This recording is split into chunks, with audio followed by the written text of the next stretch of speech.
الحمد لله نحمده ونستعينه ونستغفره ونؤمن به ونتوكل عليه ونعوذ بالله من شرور أنفسنا ومن سيئات أعمالنا من يهده الله فلا مضل له ومن يضلله فلا هادي له ونشهد أن لا إله إلا الله وحده لا شريك له ونشهد أن محمدًا عبده ورسوله الذي أرسله بالحق بشيرا ونذيرا وداعيا إلى الله بإذنه وسراجا منيرا فقد قال الله تعالى في كلامه المجيد والفرقانه الحميد فأعوذ بالله من الشيطان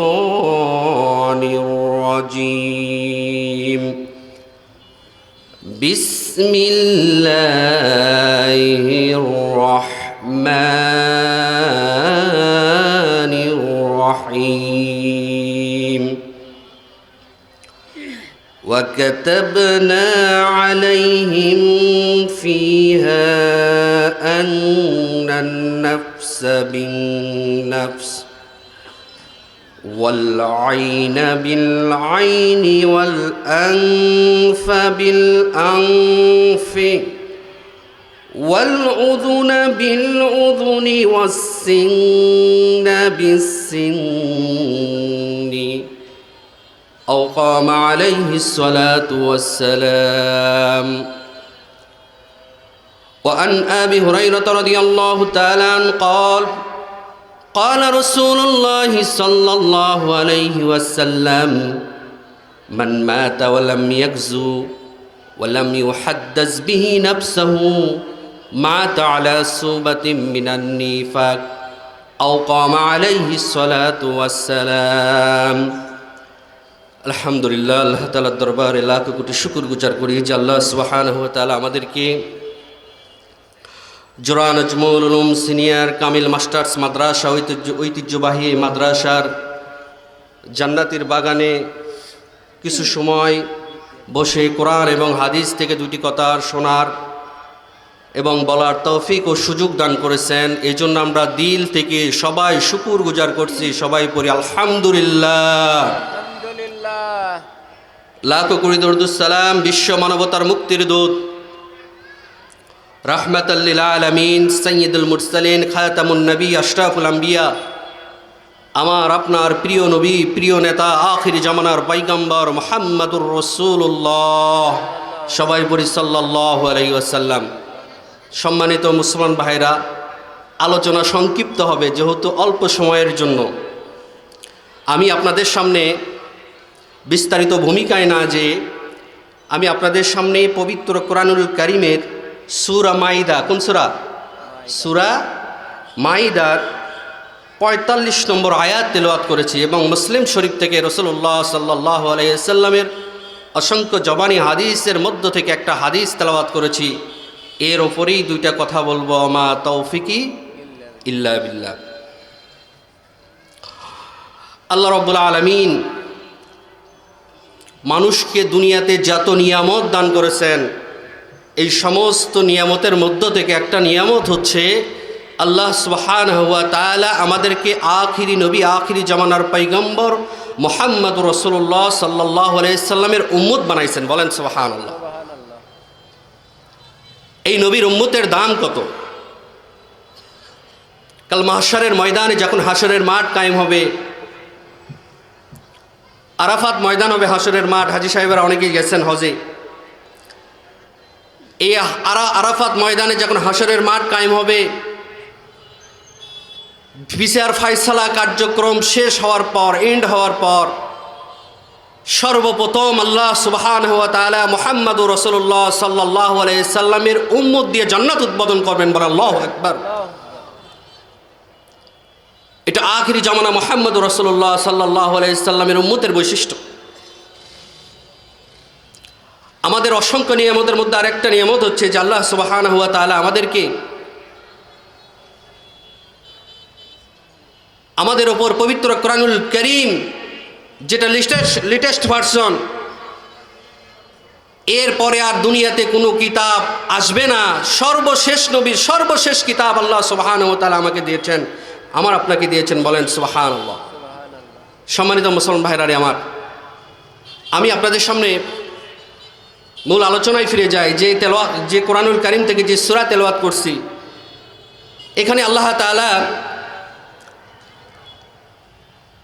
পবিত্র কোরআনুল কারীমের বিচার কার্য ফয়সালার কিছু বিধান দিয়েছেন। বিচার কার্য কিভাবে হবে?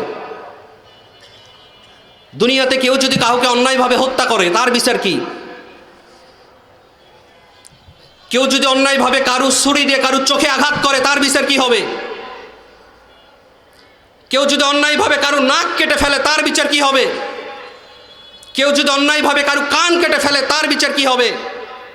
এই সমস্ত বিচার কার্যাবলী কিভাবে সম্পাদন হবে, এই বিষয়ে আল্লাহ সুবহানাহু ওয়া তাআলা কোরআনুল কারীমের সূরা মাইদার ৪৫ নম্বর আয়াতে আল্লাহ তাআলা এই কথা রেকর্ড করেছেন। বলেন সুবহানাল্লাহ। আপনারা হযরত উমর রাদিয়াল্লাহু তাআলা আনহু এর নাম শুনেছেন তো? ইসলামের কত নম্বর খলিফা? আবু বকর, উমর, ওসমান, আলী, তাই না? 4টা খলিফা। কি বলেন? হযরত উমর রাদিয়াল্লাহু তাআলা আনহু দ্বিতীয় খলিফা। হযরত উমর রাদিয়াল্লাহু তাআলা আনহু এর ছেলে নাফিস পান করছেন। আলিম ওলামা থাকলে বুঝবেন, নাফিস বলা হয় আঙ্গুর মিশানো পানি। আঙ্গুর মিশানো পানি, একটা গ্লাসের মধ্যে আঙ্গুর রেখে দিলে কিছুদিন, 4-5 দিন পর বা 2-3 দিন পর এই পানিটা একটু টক টক লাগে, একে বলা হয় নাফিস।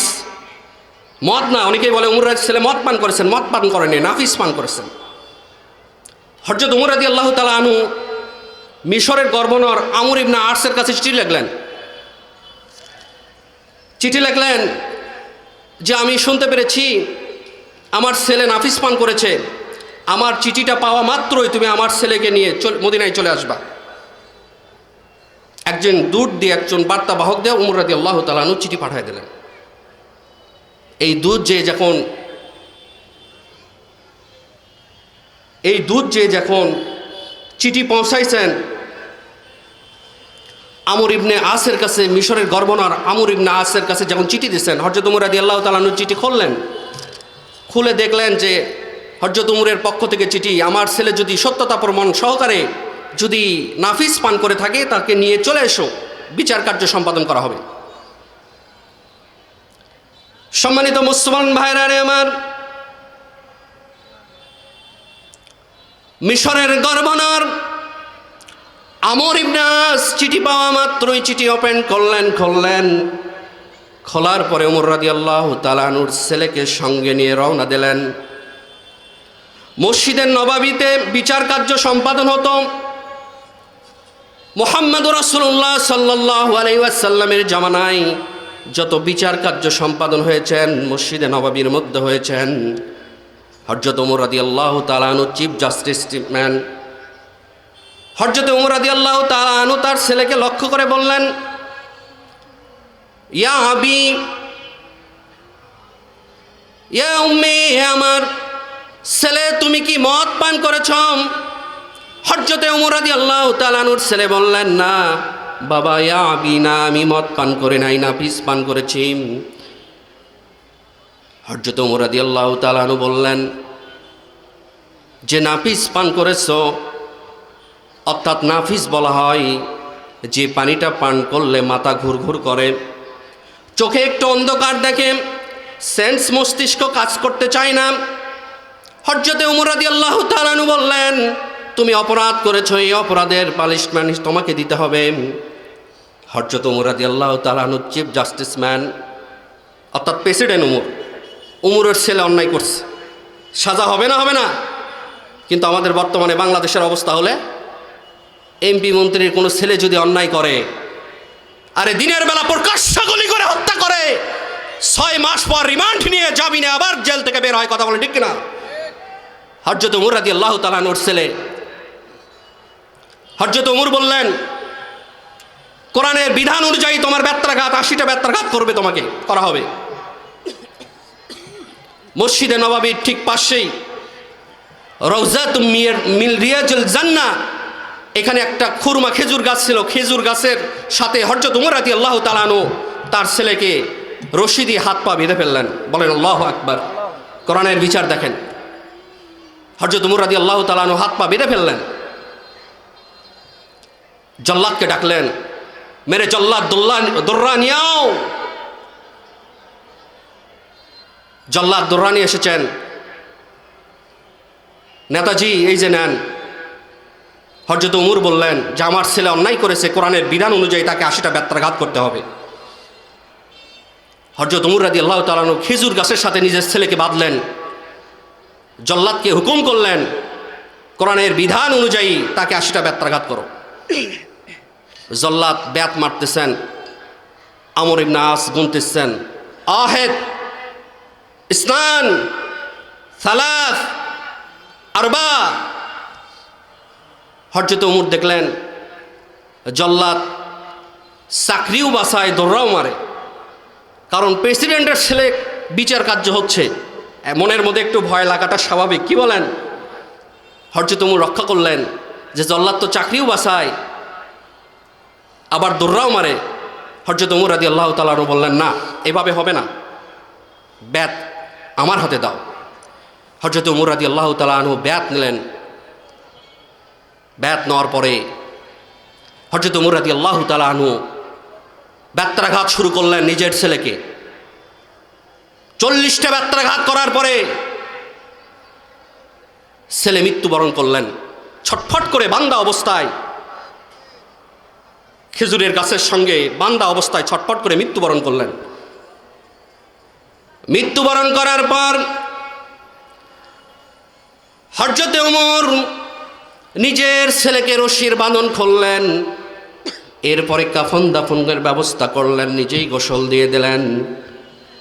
হযরত ওমর নিজের হাতে ছেলেকে কোরআনের বিধান অনুযায়ী 40টা ব্যত্রাঘাত করার পরে সন্তান যখন দুনিয়া থেকে মৃত্যুবরণ করেছেন, হযরত ওমর রাদিয়াল্লাহু তাআলা আনহু নিজের ছেলেকে গোসল দিলেন। এরপরে সাদা কাফনের কাপড় পরাইলেন। বাবা হয়ে সন্তানের জানাজা করলেন। জানাজা করার পরে হযরত ওমর রাদিয়াল্লাহু তাআলা আনহু সন্তানকে নিজেই কবরে নামালেন। বলেন আল্লাহু আকবার। কবর যখন কমপ্লিট হয়ে গেল, হযরত ওমর রাদিয়াল্লাহু তাআলা আনহু বললেন, রে রাসূলের সাহাবারা, আমি অনুমতি না দেওয়া পর্যন্ত তোমরা কেউ যাবে না। যখন জানাজা কমপ্লিট হলো, কবর কমপ্লিট হয়ে গেল, হযরত ওমর রাদিয়াল্লাহু তাআলা আনহু আবার জল্লাদকে ডাকলেন, মেরে জল্লাদ দোররা লিয়াও। রে জল্লাদ দোররা নিয়ে আসো। হযরত ওমর রাদিয়াল্লাহু তাআলা আনহুর ঘোষণার পর জল্লাদ দোররা নিয়ে আসলেন। হযরত ওমর রাদিয়াল্লাহু তাআলা আনহু আবার ওই কবরের উপর বাকি 80টা ব্যত্রাঘাত কমপ্লিট করে মোনাজাত সহকারে আল্লাহকে বললেন, হায় আল্লাহ তাআলা, কাল মাহশারের ময়দানে আপনি যেন আমাকে আপনার কাঠগড়ায় দাঁড় না করেন। যে আল্লাহ তাআলা, আমি ওমর আমার ছেলের ওপর কোরআনের বিধান বাস্তবায়ন করে নাই। আল্লাহ তাআলা, আমি আপনার কাছে দোয়া করি, আমার এই দোয়ার কারণে আপনি আমাকে কাল মাহশারের ময়দানে কাঠগড়ায় দাঁড় করাবেন না। আল্লাহু আকবার। একই বলা হয় বিচার ব্যবস্থা। কথা বলেন ঠিক কিনা? সম্মানিত মুসলমান ভাইরারে আমার, সম্মানিত মুসলমান ভাইরারে আমার, আমরা বাংলাদেশের এই যে সামনে নির্বাচন, কথা বলেন ঠিক কিনা? 15 বছরে অনেক নেতা দেখেছি আমরা, দেখেছি কিনা? অনেক নেতা দেখেছি। 1971 থেকে 2026 পর্যন্ত বাংলার জমিনে অনেক নেতা এমপি মন্ত্রীকে আমরা পার্লামেন্টে দেখেছি, কিন্তু সৎ লোকের অভাবের কারণে, যোগ্য লোকের অভাবের কারণে দেশের লক্ষ লক্ষ কোটি কোটি টাকা আজব বিদেশে পাচার হয়েছে। কথা বলে ঠিক? সম্মানিত মুসলমান ভাইরা আমার, এই যে কিছুদিন আগে এক নেতা ঘোষণা করছেন আমরা শরীয়ত মানি না, আপনারা শুনছেন কিনা? এই কথা বলেন, কথা বলতে ভয় আছে নাকি? এটা 2024-এর দেশ নয়, এখন 26-এর দেশ। এক নেতা ঘোষণা করেছিলেন আমরা শরীয়ত মানি না। আচ্ছা বলেন তো, মুসলমানদের শরীয়ত কি? কোরআন। মুসলমানদের শরীয়ত হাদিস। যে ব্যক্তি কোরআন মানে না, হাদিস মানে না, এই ব্যক্তি কশিন কালেও কখনোই মুসলমান হতে পারে না। কথা বলে ঠিক কিনা মুসলমান? সম্মানিত মুসলমান ভাইরা আমার, মুসলমানদের কোরআন নিয়ে কটূক্তি করবে বাংলার জমিনে এরকম নাস্তিকের উৎখাত যদি আবার হয়, তাকে আমরা বাংলার জমিন থেকে দেশ ত্যাগ করাবো। কথা বলেন ঠিক কিনা? 2013 সালের 5ই মে আপনাদের মনে আছে কিনা? 2013 সালে 5ই মে শাহবাগ মঞ্চ গঠন করা হলো। ইমরানের সরকার সেখানে নেতৃত্ব দিলেন। এর মধ্যে একজন রাজি ভাইদার একজন নাস্তিক আমার নবীকে ধর্ষণকারী বললেন। এই এক প্রতিবাদে 2013 সালে 5ই মে কওমি মাদ্রাসা, আলিম ওলামা, হিফাজত, সমস্ত মসজিদের মুসল্লি সহ একত্রিত হলো শাপলা চত্বরে। এই ফেসিক ঘোষণা করলেন 12টার মধ্যে রাজপথ ক্লিয়ার করতে চাই। এই সব কিছু একত্রিত করে রাত 12টার পর সমস্ত লাইট বন্ধ করে দিয়ে অপারেশন সার্চ লাইটের নামে হাজার হাজার লক্ষ লক্ষ আমার মাদ্রাসা মসজিদের ছাত্রদেরকে হত্যা করা হয়েছে। কথা বলে ঠিক কিনা? বিচার হয় নাই, বিচার হয় নাই। বিচার ব্যবস্থা কেন হবে? আসলে পার্লামেন্টে তো কোরআনই নাই। কথা বলেন ঠিক কিনা? এই কোরআন শুধু ফজরের নামাজ পর সূরা ইয়াসিন পড়ার জন্য দুনিয়াতে আসে নাই। এই কোরআন শুধু হেফজোখানায় মুখস্থ করবে এই জন্য কোরআন আসে নাই। এই কোরআনকে পার্লামেন্টে নিয়ে আল্লাহর জমিনে আল্লাহর দ্বীন প্রতিষ্ঠিত করার জন্য সংগ্রাম করতে হবে। কথা বলেন ঠিক কিনা? সম্মানিত মুসলমান ভাইরা আমার, কিছুদিন আগে দুঃখে কলিজা ফেটে যায়, নতুন এক নাস্তিকের উদ্ভব হয়েছে আমাদের দেশে। নতুন নাস্তিক, এই নাস্তিকরা বলে জাতীয় ইমাম। বলছে কিনা? এই কথা বলেন না, ভয় পান নাকি? বলছে কিনা জাতীয় ইমাম? ইমামের কাজ কি বলেন তো? ইমামতি করা। ইমাম তো সেই হবে যে আজান পড়ার পর ঢাকা বাইতুল মুকাররম মসজিদে ইমামতি করবে। ইমাম সেই হবে যে কোনো জানাজায় অংশগ্রহণ করলে জানাজায় ইমামতি করবে। ইমাম তো সেই হবে যে বিচার কার্য বসে বিচার কার্য ফয়সালা করবে। ইমাম তো সেই হবে যে সুপ্রিম কোর্টের আইনজীবী হবে। ইমাম তো সেই হবে যে হাইকোর্ট থেকে আইন পাস করবে। কথা বলে ঠিক কিনা? এইরকম সফা দাড়ি মুসা ইমাম আমরা পছন্দ করি না। কঠিন কালেও বাংলার জমিনে ইমামতির স্থান এরা অর্জন করতে পারবে না। কথা বলে ঠিক কিনা মুসলমান?